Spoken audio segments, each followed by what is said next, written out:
सुन रही है रमन फिल्म धरहारा टू की प्रस्तुति। आप सुन रहे हैं रमन फिल्म धरहारा टू की प्रस्तुति।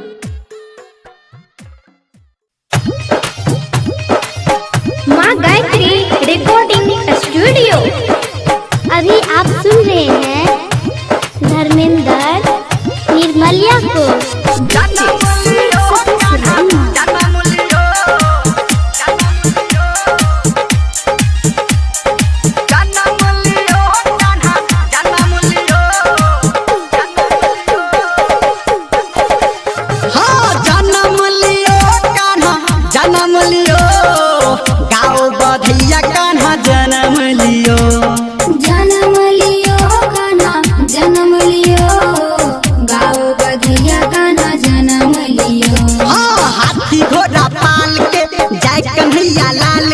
हाथी घोड़ा पाल के जय कन्हैया लाल के जन्म लियो कान्हा जन्म लियो गाओ बधिया कान्हा जन्म लियो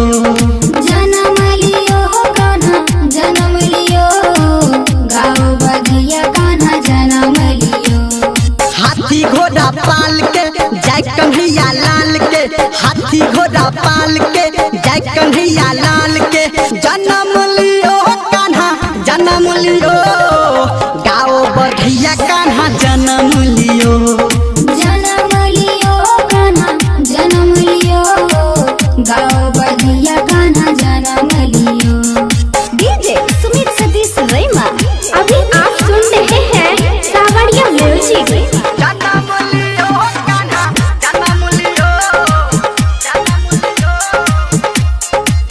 गाओ बधिया कान्हा जन्म लियो।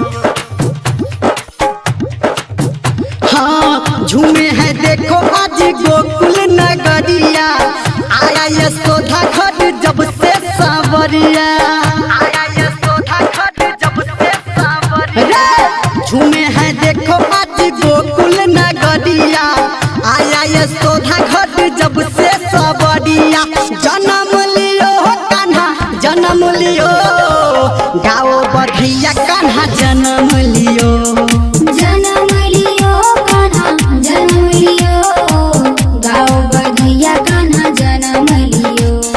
हाथी घोड़ा पाल के जय कन्हैया लाल के हाथी घोड़ा पाल के जय कन्हैया लाल के जन्म लियो कान्हा जन्म लियो गाओ बधिया कान्हा जन्म लियो कान्हा जन्म लियो गाओ बधिया कान्हा जन्म लियो। डीजे सुमित सतीश रैमा।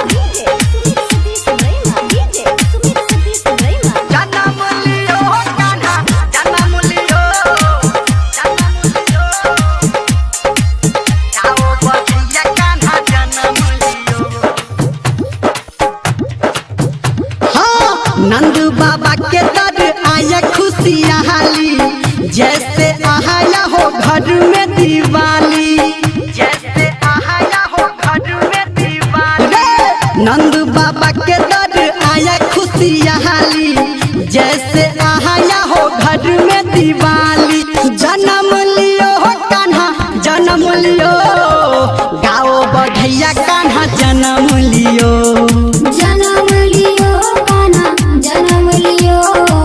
गाओ बधिया कान्हा जन्म लियो। हाँ हाथी घोड़ा पाल के जय कन्हैया लाल के हाथी घोड़ा पाल के जय कन्हैया लाल के जन्म लियो कान्हा जन्म लियो गाओ बधिया कान्हा जन्म लियो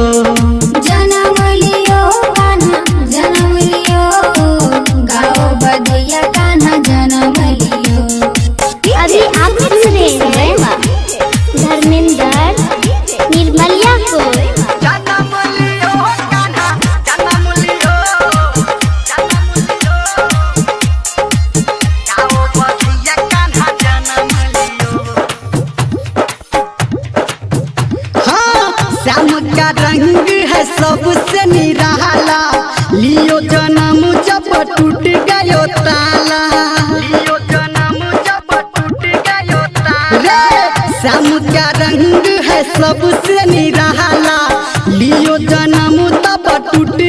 ताला मगन भयो सब मगन भयो गाओ बधैया कान्हा जन्म लियो जन्म लियो कान्हा जन्म लियो गाओ बधैया कान्हा जन्म लियो।